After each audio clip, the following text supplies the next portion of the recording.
Okay, welcome everyone to the official training for First Lutheran's Child and Youth Safety Policy. During this training, we're going to go over the actual policy and all of the wonderful forms that you get to look at and fill out, and just have a chance to explain in more detail what exactly the policy covers and how to execute that policy as staff and volunteers. If you're watching this at home, which most of you will be, what you're actually seeing is staff meeting. So everybody wave to the camera, say hi to the volunteers. Hey volunteer, they're thrilled. You can't tell, but they're thrilled to be here. So you may hear some questions as we go along. I will try to repeat those so that you pick that up on the video, and you can hear those questions as well, because you will probably have those same questions.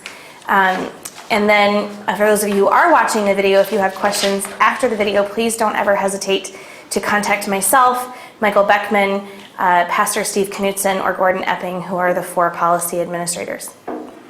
So with that, let's begin. You will need 4 pieces of paper, 5 if you're a new volunteer, you'll need that new volunteer form, but 4 for this training. The first is the packet, which is the child safety policy. That's the thing that we will primarily be using for the bulk of this training. You will need a white copy of the accident incident report form. You will need a fire policy. For our purposes here, they are red. At home, they're just a white copy of the fire policy. And then you'll need the severe weather policy. Again, here in the training, it's blue. It's posted in blue in all the rooms. At home, it'll be white online. So, with that, we will begin. Child safety policy addressing physical and sexual misconduct, guidelines for staff and volunteers for First Lutheran Church. Section number 1, the purpose.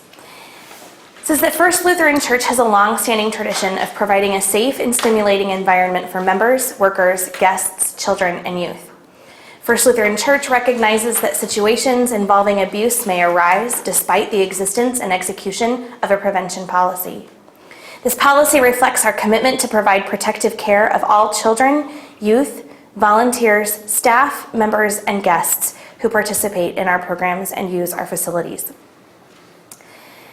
So, the first thing we must do is define child abuse. What is child abuse?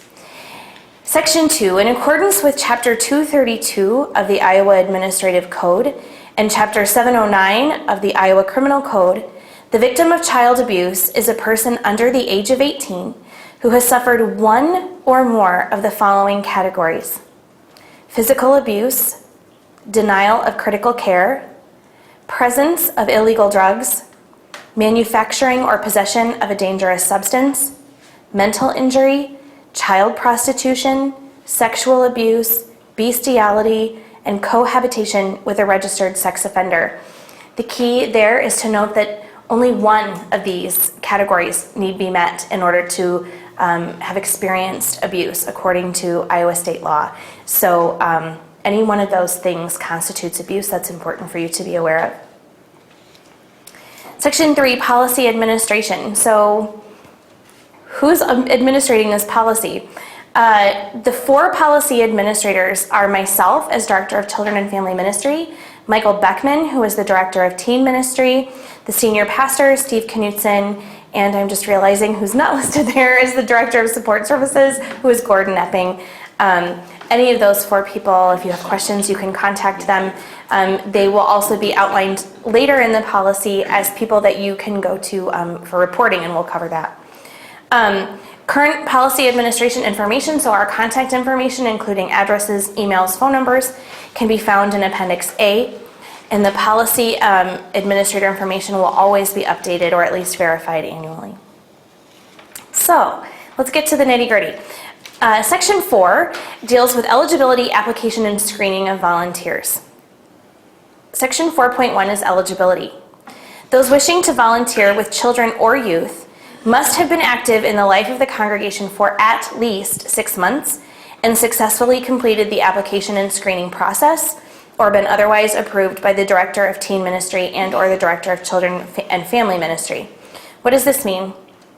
That means that in order for you To be considered, to do this training and to be considered successfully approved, you have to have been a member, an active member here for 6 months, and or otherwise have met with Michael and I and have, we've come to an agreement about how and where you will volunteer.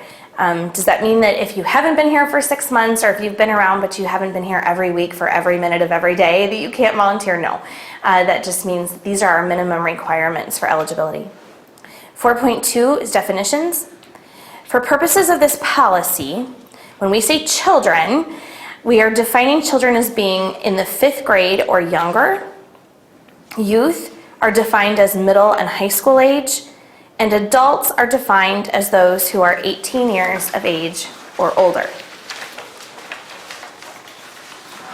4.3, age restrictions. All of those working with children, right, so anyone 5th grade or younger, must be at least a 6th grader and be at least 3 years older than the oldest child they will be working with. They must be working alongside 2 adults using the 2-adult rule in section 5.1, which we will read. And anyone aged 15 to 17 can be considered an adult if they are working alongside an adult, so that's someone age 18 or older. The key is there just to remember that if you are in 6th grade or higher, so if you're a youth in middle school or high school, you can work with children. High schoolers, you can even work with the middle schoolers, but you have to be at least 3 years older than the oldest child that you will be, child or youth that you'll be working with. And then youth volunteers, if you are age 15 to 17, you can be considered an adult. So you do apply to that 2-adult rule as long as you're working alongside someone who already is 18 years of age or older. 4.3.2, all those working with middle school youth must be in 9th grade or above. Youth working with middle school students must be working alongside 2 adults using the 2-adult rule in section 5.1.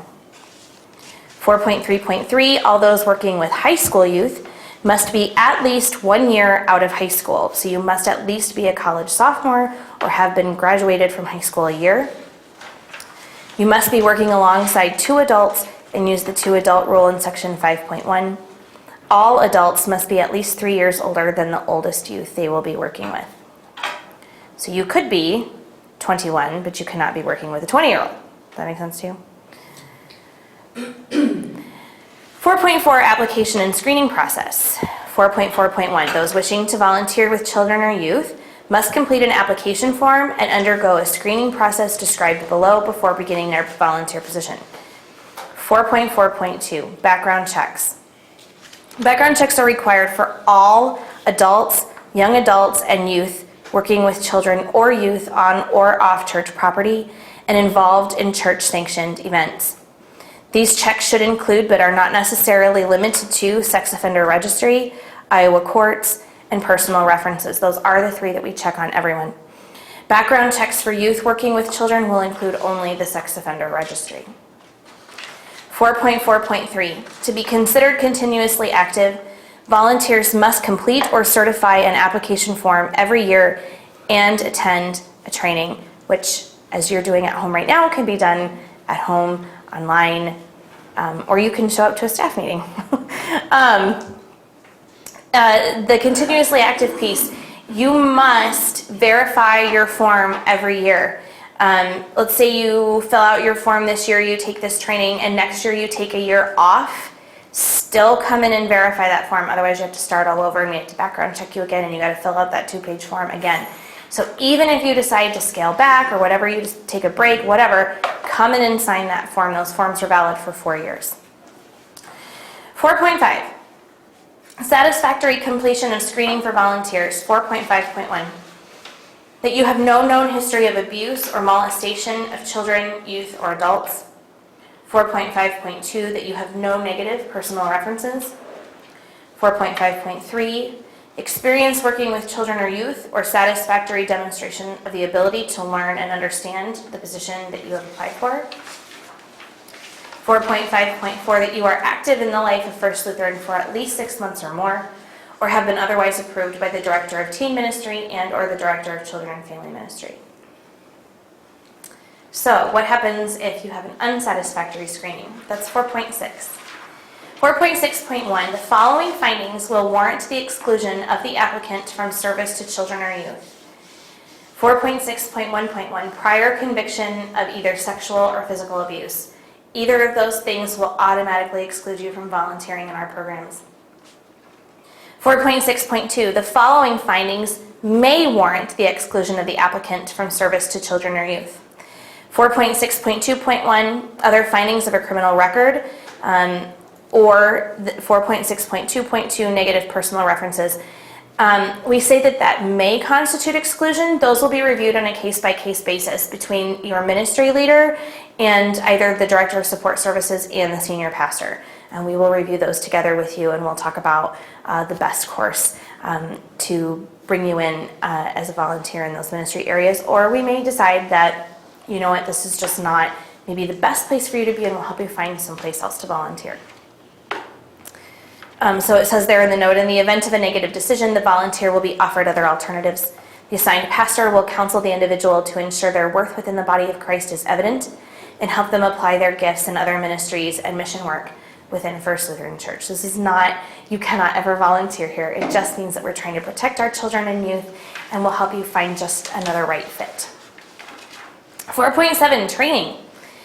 4.7.1, training in child safety is required for all volunteers before they begin working with children and youth. This training will be offered by First Lutheran at the direction of the Director of Children and Family Ministry and/or the Director of Teen Ministry, and focus on our child safety policy, fire and severe weather policies, and issues such as boundaries, safe touch, and identifying child abuse. All volunteers 15 years of age or older will be required to attend training prior to working with youth or children. All other volunteers will attend training on the child safety policy in a depth determined to be appropriate by the Director of Children and Family Ministry and/or Director of Teen Ministry. This is your training for this policy. You will also be required, more than likely, to attend a ministry-specific training that deals primarily with how to conduct your volunteer responsibilities. That will be separate than what's happening here.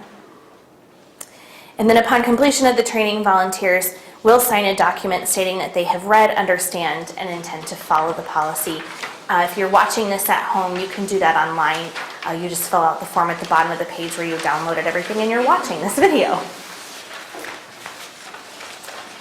4.7.1.4, I'm on page 4 now if you're following along at home. Volunteers who are not continuously active, so if you have not volunteered every year or you haven't signed that sheet, you must be rescreened and retrained as outlined in section 4 before returning to youth or children's ministry.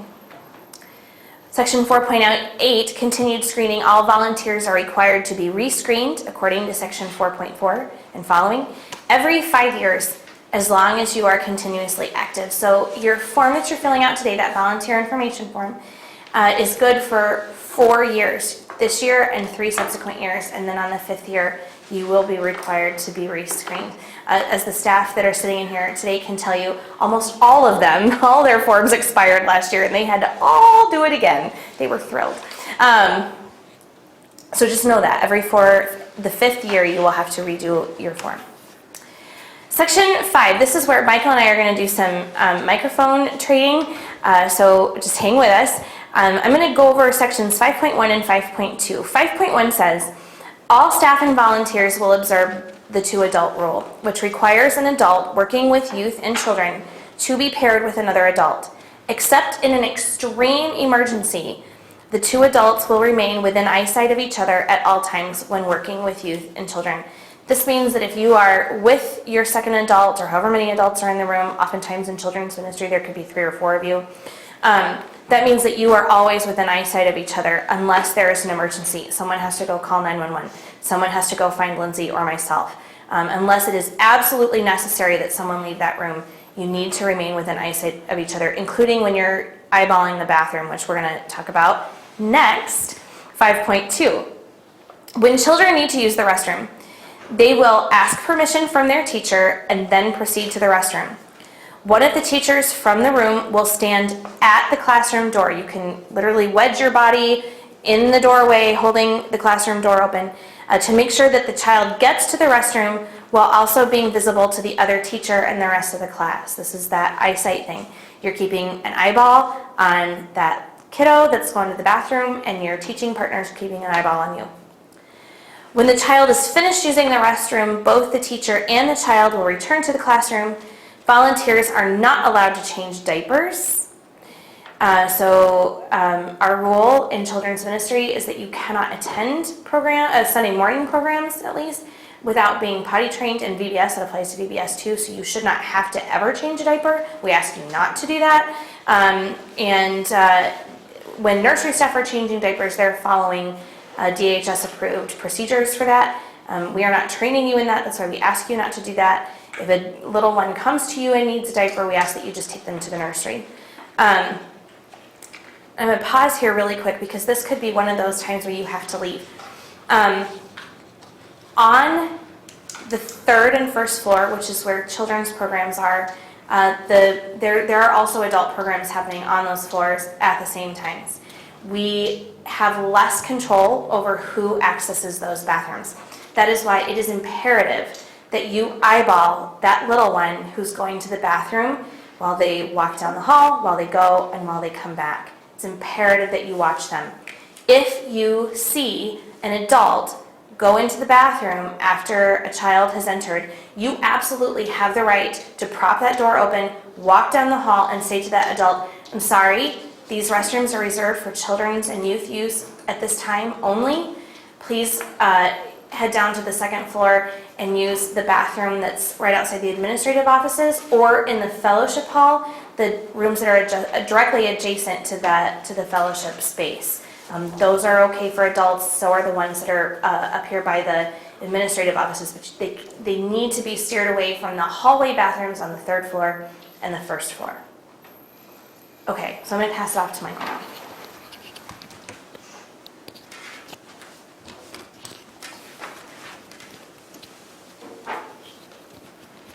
All right, 5.3.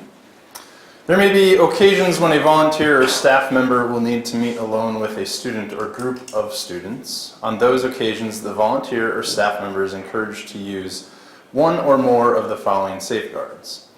5.3.1, meet in a public space. 5.3.2, have an adult present outside of the meeting space with the door open and clear visibility.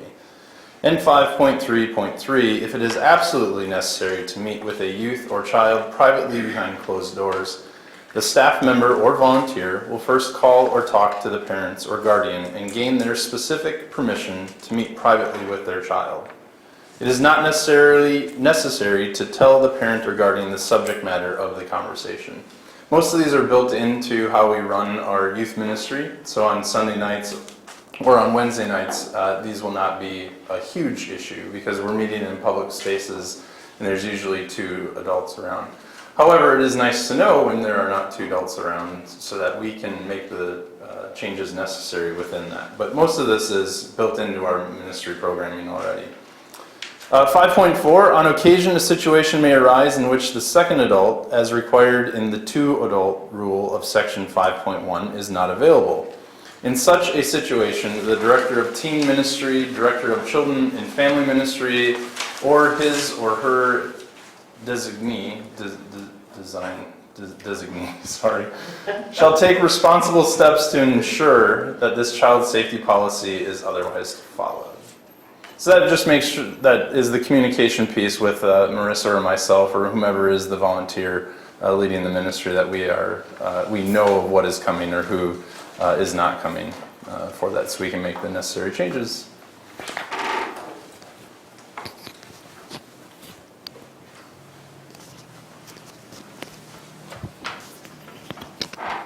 Okay. Ooh, you're tall. Wow. Okay.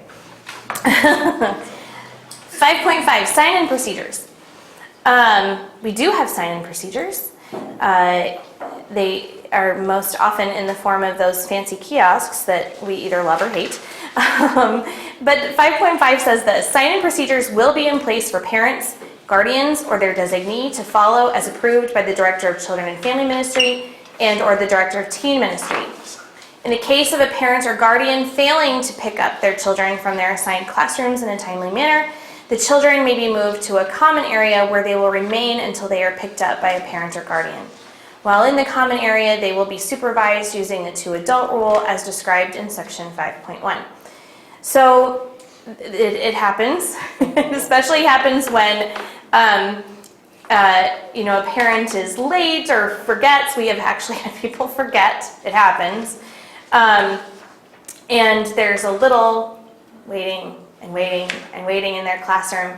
And those teachers can't leave, which means that they can't go pick up their littles in their classroom. And so they're waiting and waiting and waiting. And those teachers who are also parents then can't leave their kids. I mean, it's a domino effect, right? So if that happens and you've got a little waiting in your room for a grown-up, find Lindsay, find myself, find a member of the Children and Family Ministries team, take them to one of the kiosk locations, either on the first floor or the third floor of the administrative stairwell, and that's where they will stay until a parent or guardian comes to pick them up. 5.6. Classrooms. All classrooms will be inspected to be sure that a safe environment is provided. If you find something in the classroom that you feel is unsafe, we've had clocks jump off the wall. We've had broken glass everywhere. Chairs break, tables break, things happen. If that stuff happens or you discover it, please let us know as soon as possible so that we can remove the danger and replace the fixture or whatever is the issue. 5.7, all staff and volunteers will be required to wear a church-issued name badge with their name clearly visible during Sunday school hours, confirmation hours, and other church-sponsored events which are held at First Lutheran Church. Please wear your name tag. They change color every year. Typically, they have your name, your role. They're also embossed with a stamp, which says that it kind of makes you official. They're less easy to duplicate. For parents, it is the signal to them that you are an approved adult. You are a safe person to leave their children with. Please wear your name tag. Please, please, please. And if you don't see me wearing mine, yell at me, because I forget to. 5.8. The adult to children ratio for any children or youth activity will ideally be no greater than 1 to 16. We attempt for no greater than 1 to 10. That's why we recruit so many staff. That's why we have big teams, because we want the children to have more one-on-one time, and the more hands, the easier the job. And then 5.9, Michael and I are going to split this because physical contact, which we're going to talk about here, looks different depending on how old the children are that you're working with. So 5.9.1 says, physical contact in disciplinary situations is not permitted unless it is clearly necessary to protect yourself, others, or the individual in question. So in cases of discipline, do not do it. No physical contact. If a situation in your classroom or your confirmation small group or whatever gets so out of control that you feel that you would need to use physical force in order to protect yourself or the rest of your students, the thing to do is to leave the child or youth who's having the total meltdown in the classroom, gather up everybody else, and get out of the room. Just leave. Close the door and leave, and then you're coming to find myself, Lindsay Scheibe, Michael Beckman, or whoever else is in charge. Find one of the policy administrators and let us deal with it. Please do not ever use physical force. Yeah, that's in disciplinary situations. Let's talk about when it's fun physical contact, when those littles see you in the hallway and they want to run up and give you a squeeze, or you're sitting in their classroom, maybe you're reading a Bible story. Classroom grandparents, this will be you guys. If you're sitting on the floor, especially the 3-year-olds may want to crawl up into your lap, or they want to touch you. Kindergartners like to touch toes. I don't know what that is. It's like a thing. Littles like to touch. It's okay, as long as you are not the one initiating the touching. As far as like sitting in laps, my suggestion would be if you're sitting on the floor, crisscross applesauce, and one of those littles just crawls up into your lap, it's okay, right? It's okay to love on them and to be affectionate. I would suggest that you just maybe lean back with your hands on the floor, that you're not holding them or touching them. Let them initiate, let them sit there, and you just be there to be sweet and awesome. That's your job. So that's physical contact in disciplinary situations and with children. Michael's going to talk about physical contact with youth.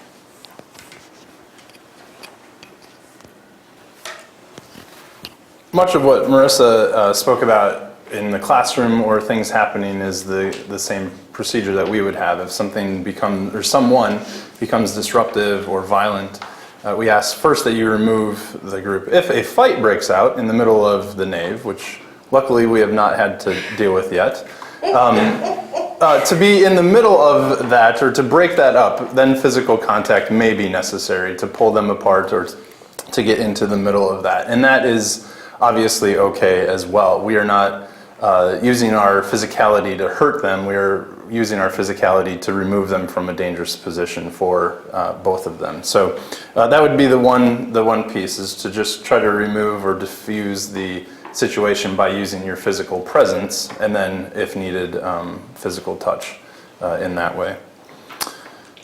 On to section 5.10, transportation. 5.10.1, volunteers and staff may be called upon to transport children or youth to and from church activities. All drivers will be 25 years old or older, have completed the screening requirements in section 4 above, have enough seat belts in use for all those traveling in their car, and have a valid driver's license and proof of insurance. Most of the time we screen these ahead of time, and we call for parents or guardians to help drive to certain situations. So this is all, again, taken care of kind of in our ministry setting the way it is. Section 5.10.2, if a youth or child needs a ride home by a volunteer or staff member due to them missing their ride, or their parent guardian failed to pick them up, the parents and guardian must be first called and give their permission for the volunteer or staff member to provide transportation for the youth or child. The parent guardian will be given the approximate time their child or youth will be leaving with the volunteer or staff member and the approximate time they can expect them to arrive at their home. The driver must have met the screening, driver's license, and insurance requirements contained in section 4 and section 5.10.1 above. Again, this is, sometimes this does happen. In calling the parents or emailing them and saying, I've had this happen to me, a parent has asked me to take their child to an event, like Where's Michael, when both family members are working and they can't get there. And so I've had an email come in, I type back an email, and they're usually fine because I have a relationship with that family already. Another safeguard, if you're ever in this situation, is to have, if the youth has a cell phone, or if you have a cell phone, is for them to call their parent and have a live feed into the car, them talking to their parent or guardian as you're driving them home is another way to safeguard. And another thing, we don't say it in here, but we do say the approximate time that they will be dropped off. You can also log or keep a logbook or just note on your phone how long it is taking you to drop them off. Just in case anything comes back or there's questions of where you went or things like that, you can have a time stamp on in an email or a text message or something like that. I usually text my wife, I'm giving so-and-so a ride home, it should be about 15 minutes, and then I text her when I drop her off as well. And so if needed, we could go back to my cell phone records and say, this is when they were in the car together with that. So 5.11, overnight rules. 5.11.1, for any church activity that involves overnight stays with a co-educational group of children or youth, at a minimum, one adult female and one adult male must chaperone the group. In consultation with the assigned pastor, the ratio of adult to children or youth will be determined in advance. In any event, the ratio cannot be greater than 1 to 16. Again, this would be our Dirty Feet retreat up to Iwalu or other retreats that we do, trips in the summer with middle school and high school youth for that. Now I'll pass it off to Marissa again.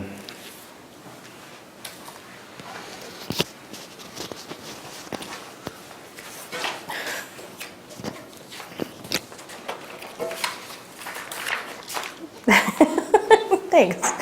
Okay, we're now on section 6, responding to an incident. 6.1 talks about accidents. Anytime a staff member or volunteer witnesses an accident in which someone under their care is hurt, they must complete an accident incident report form. and turn it into their supervisor.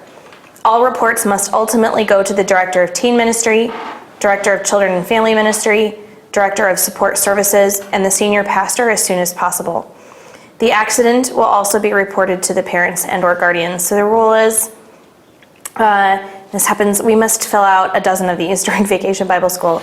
If you're returning a child or youth to their parent or guardian in a condition other than that in which you received them, you will fill out an accident incident report form. So let's talk about incident reporting. 6.2. All allegations of incidents or accidents falling under the definition of child abuse or, cuts and scrapes. In the case of the report, wait a minute, sorry, let's pause. So your accident incident report form, because is that later? Sorry, hold on. No, let's back up. Accident incident report forms, you have a white copy. This is what they really look like. They are a non-carbon reproducible.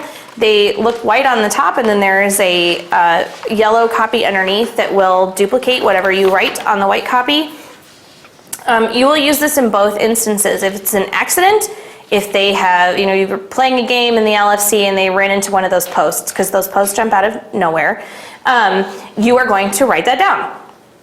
So you're going to write the date, the time, the name of the person injured, the address if you know it, the parent or guardian. You're going to describe the injury. So if they ran into the post and they got a knot on their forehead, you're going to write that down. Name of the person or the people who witnessed the incident. That could be you or your teaching partner or a helper or whomever. Write down their name and phone number. Then you're going to describe the incident and the action taken to address the injury. Please include a timeline summary of actions. So let's say it's 2:15 and you're having rec fun or game fun in the LFC. Joey runs into the pool, gets a big fat knot on his head. He's crying. You've seen it, so you pick him up, you put him in a chair, and then you say, "Are you okay?" You check for blood. You ask him maybe if he's lightheaded or dizzy or anything like that, right? We want to prevent a concussion. And then you say, "Would you like some ice?" So you go to the kitchen, you grab a bag of ice. You're going to write all of this down. Now, if Joey says he sits there for maybe 10 seconds and this happens, they sit there with the ice for 10 seconds and they go, "I'm okay," and they go back and play, write that down. Write down how long they had the ice. Write down that they were the one that, didn't want the ice, whatever. Write it all down there so that you have documented the entire incident. Then you're going to say incident reported to staff member name and title. That is either myself, Michael Beckman, Gordon, or Pastor Steve. In children's ministry, that could also be Lindsay Scheibe. Then you're going to sign the report, and then you are going to give the white copy to the parent or guardian, and the yellow copy comes to your ministry director or one of the policy administrators. So myself, Michael, Gordon, Steve, Lindsay. Ultimately, all of these yellow copies come to the office and they are stored for our record keeping purposes. So please, please, please fill these out. Please fill these out. These are in all of your classrooms. And I think most confirmation small group spaces, these are available. So just check the classrooms. Sorry to have backed up. So now we're at 6.2, incident reporting. What do we mean when we talk about incident reporting? We're talking about suspected child abuse, okay? So in the case of the report of suspected child abuse or neglect, these actions are to be taken. The first, remove the victim from the situation and make sure that they are safe. This is the primary concern. Let me clarify that for a minute. I think a lot of people, when they read this, they think, what do you mean abuse, in the classroom, it happened? Maybe. It could also be that Susie comes to Sunday school on Sunday morning and says, my daddy hit me last night. Or I was home, my brother was babysitting me, and he and his friends came over and they did drugs. Okay? All of those are incidents. And our goal is to maybe keep them in the room. Okay? They're with you, they are safe. And you wait till their parent or guardian comes to pick them up, and you make sure that that is reported. Okay? Then you're going to go to the next step. Notify the director of Teen Ministry, Director of Children's Ministry, Director of Support Services, and or the assigned pastor of the incident as appropriate. The senior pastor will always be notified. I would say that if Susie came to you and said something like that to you on Sunday morning, one of you needs to be getting Lindsay, myself, Michael, Gordon, or Steve. Somebody needs to come get a policy administrator and let us know that that just came out of her mouth. Okay? The next step, the staff member that will be signing the report of suspected incident of youth or child abuse will remove the accused from contact with other children or youth.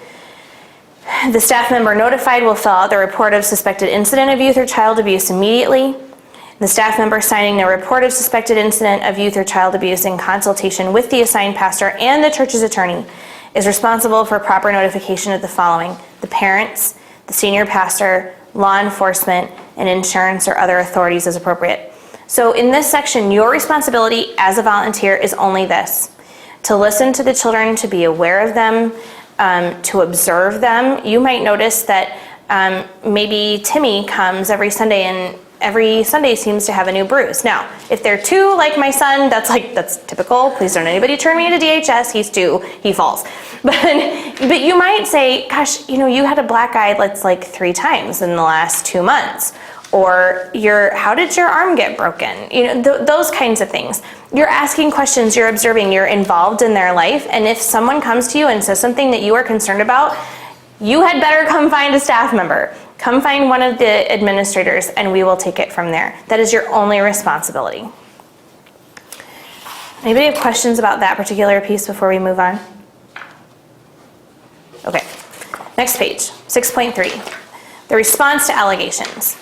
You, as volunteers, are not required to respond, but you do, I think, need to know how allegations are responded to. So 6.3.1 says, our guiding principle in all things is to deal with the allegations by taking them seriously, securing the well-being of the victim, making every effort to maintain confidentiality, and seeking to reach out to both the accuser and the accused in Christian love. The official spokesperson in the event of an incident is the church's attorney, and only the church's attorney. All communications will be cleared by the church's attorney. All other persons involved in the incident should offer no comment to any party without the permission of the church's attorney. What does that mean for you as volunteers? That means that once you have reported it, you're done. And you don't talk about it, not even with your spouse, you're done. Your involvement in that incident is done unless law enforcement or a policy administrator or the church's attorney comes to you and asks for clarification or more details or whatever. But the key there is do not talk about it. Once you've reported it, you're done. 6.4, the accused. During the time of the investigation, the accused will be removed from contact with all children or youth until completion of the investigation. If that is a volunteer, if the volunteer is the accused, you will be removed from your volunteer capacity until the investigation is completed. That's like the serious part of the policy. Does anybody have any questions about that or anything else we've covered in the policy itself? No? Okay. Wonderful. The next 2 pieces of documentation that we're going to look at are the severe weather policy and the fire policy. I'm going to start with the fire policy because it's shorter. We'll start right off at the top of the statement of belief. The leadership of First Lutheran Church of Cedar Rapids believes that the lives and safety of its members and guests are more important than the church's building, fixtures, and personal property, or the personal property of its members and guests. So, if there is a fire or fire is suspected, what are the procedures? Number 1, if you see fire or smell smoke, pull the nearest fire alarm or dial 911 from a hallway or narthex phone or any building phone to alert the fire department, and leave the building in an orderly manner using the nearest safe exit. Do not use the elevator. We'll also say if your nearest safe exit is the set of doors that go under the drive-through, if you can cut across the narthex and use a different set of doors, I would do that. If the fire is in that location at the building, it could be extremely dangerous to be walking under the building. So if you can get safely across the narthex and use the 3rd Avenue bank of doors, I would do that. Otherwise, use that one only if it is clear there. If the alarm sounds, exit the building in an orderly manner using the nearest safe exit. Do not use the elevator. Please help those around you who may require assistance. Lay and staff leaders, as available, will assist in the evacuation. That's you. You are a lay leader. You have been trained. You will be called on to assist. Do not return to the building until the fire department captain, a pastor, or a leader authorizes you to do so. So once we have evacuated, we will remain evacuated until the fire captain or someone from emergency response is given an all clear to the senior pastor or one of the policy administrators or another staff member. Do not re-enter the building. If you are with littles, what you're going to do is hopefully by that time you will have received your attendance printout, which gives you the exact picture of who is in your classroom. One of you grab that attendance sheet, you line your kids up in a line, one of you at the beginning, one of you at the end, so you're sandwiching them. You use the nearest safe exit and you get out. Where do you go? If you are 18 years of age or older, so the adults will be going to the DaVita dialysis parking lot directly south of the church on 3rd Avenue and remain a safe distance from emergency vehicles. So that's on the opposite corner of 3rd Avenue and 10th Street, opposite us and opposite Immaculate Conception. If you are 17 years of age or younger and you are not with your parents, you will follow the direction of your leaders. That's you. You'll sandwich your kids, grab your attendants. You will go to the east side of the PCI building adjacent to parking lot B. So where the new addition is, the side that faces 3rd Avenue here, this little parking lot that's just right next to us, that's where you're going to go, up against the building, not mixed in with the cars. Please stay away from the cars. Get up on the sidewalk and up next to the building, and you sit with your class. You will need to take count of the kids that are there. Please check who you have with you against your attendance sheet. You'll need to have them sit and probably keep them entertained with games of I Spy or 20 questions or Simon Says or something. People always ask me, can I go get my kid whenever I want? No, you can't. And you need to help keep hysterical parents from freaking out. You will probably have parents approach you and want to grab their kid and go. Please don't do that. Please wait until you have gotten to the PCI building, that you have accounted for all of your children or youth, and you know that they are there. Then you can release them to their parents. If somebody approaches you as you're on your way there and they want to take their kid, say, stop, I cannot let you take your child until they are all accounted for, but you are more than welcome to hold your child's hand and walk with us. Keep them with you. That's totally fine. Your kids are probably going to be freaking out anyway. It's all right, but we cannot dismiss them until we have accounted for them. Okay, that's going to be hard, but you can do it. So you're going to go to the PCI parking lot. You're going to remain with your group. They will follow directions from you, the leader, and then the staff will help reunite the adult members of the family with the children. We will ask the adults to come this way to reunite with their children. We will not just dismiss children to go find their parents, because we're just not going to do that. That's not safe. And then finally, number 6, all evacuees shall remain in place until an all clear or further instructions are given by the staff person in charge. Children and youth can be released to parents or guardians once volunteer leaders have accounted for each individual. Clear as mud? Okay. Severe weather policy. Storm or tornado warning. When a tornado or severe storm warning is declared and public warning systems are activated, sirens, all church activities will cease. When you hear the sirens, you must stop. The public warning signal is a 5-minute steady siren blast. Definitions. A tornado watch means that conditions are favorable for a tornado or severe weather. A tornado warning means that a tornado has been sighted in the area or radar has indicated potential for a tornado. Action steps. The person in charge of each area or activity shall inform the group that all persons must immediately and in an orderly fashion go to the designated safety areas within the church. A staff member or adult volunteer may be the person in charge under variable circumstances. Each is empowered to lead and in cooperation with other staff members and volunteers to do the following. So in this procedure, as in the fire safety procedure, if you are in charge of children or youth, you're going to sandwich those kids in a line and grab your attendants and then proceed to these next steps. Number 1, a staff member typically will use the manual public address system located in the simplex voice control panel located at the administrative entrance to make the following announcement. This is a severe storm alert. Please proceed in an orderly manner to the fellowship center or basement floor hallway. So our safe location is the fellowship center, away from windows. You got to be aware of, there are a couple of rooms that are just off the fellowship center.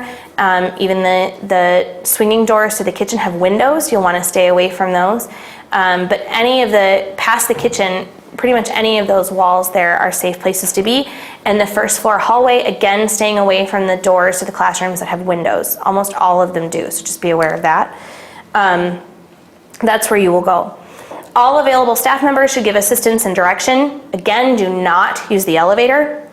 Handicapped individuals may be directed to restrooms on any floor if time and assistance at stairways are not available. So if you're meeting with a small group or a book club or whatever that is upstairs, and there are not enough people there to help assist a handicapped individual downstairs, use the restroom. That's perfectly acceptable. Encourage people to stay away from windows and doors with glass panels. Instruct them to sit in a tucked position. So what do we mean by that? We mean on the floor, crisscross applesauce with your head tucked down towards your belly button and your hands covering your head and neck.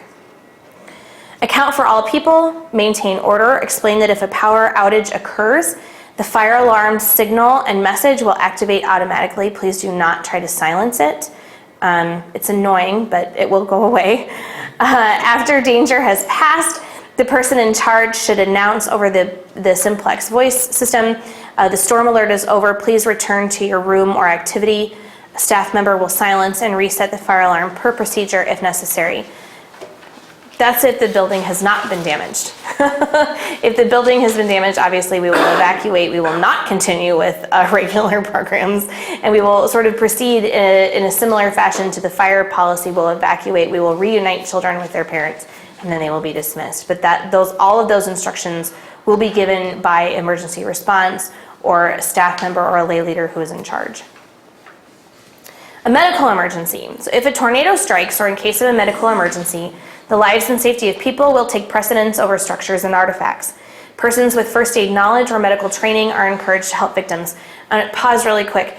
All of the nursery staff are first aid and CPR certified, as are myself, Lindsay Scheibe, Tammy Horak, and I think and Michael Beckman. So if you need first aid or CPR help, please seek out any one of those individuals. We are happy to assist. So in a medical emergency, the action steps are: do not move the injured person. Relocate others to the DaVita dialysis parking lot located across from the church on 3rd Avenue Southeast. Account for all people at this reassembly site. Do not enter sections of the building which have been damaged. You will aid victims as needed. Again, if you need to find one of us who are first aid and CPR certified, please do that. Call 911 and report what you know. When you call 911 from a building phone, it is really important that you do the following. First, if you're calling from a building phone, you will need to dial 9 to get an outside line. You're going to call them. You're going to report what you know. So if the injury, let's say, is in the fellowship hall, you will call 911. Typically, someone who has responded as a first aid or CPR certified person will instruct or designate a specific person to call 911. You will go report what you know. It's helpful if you tell the responders which door to come to. So if the injury is in like the nave or the fellowship hall or even the choir room, you're going to send them either to the 3rd Avenue doors or under the porte cochere, the drive-through in the back. If it's on sort of the classroom educational wing end, the administrative offices, obviously you're going to send them to the administrative entrance in the back of the building. As much direction as you can give them will save time. They do not need to be running all over this building. I've done it. It's a big building. You can get lost. Then you will need to stay by the phone. Oftentimes, emergency response will call back because it's a public building. Sometimes mistakes are made, false reports are made, whatever. They often call back. So please call, report what you know, hang up, and then wait by the phone. It's also then helpful if you proceed to the door where you told them to go and meet them and then help them to the location where the person is that needs help. Tell the 911 operator you're calling from First Lutheran Church, 1000 3rd Avenue Southeast. Tell the 911 operator which door to send the emergency personnel to. Send someone to guide them. Follow all directions given by emergency personnel. Other emergencies and situations. Other situations will be handled in accordance with the best judgment of a church staff member or other adult present. In circumstances where a personal injury has taken place, follow the above action steps. After emergency evacuation has been completed, please complete an, everybody say it together, accident incident report form, your favorite thing ever. In accordance with the child safety policy, the statement is needed for insurance purposes. It should summarize who, what, where, when, and why. The completed accident incident report form shall be turned in to the Director of Support Services and the senior pastor. Any questions about the fire, severe weather, medical emergency evacuation procedures? No? Okay.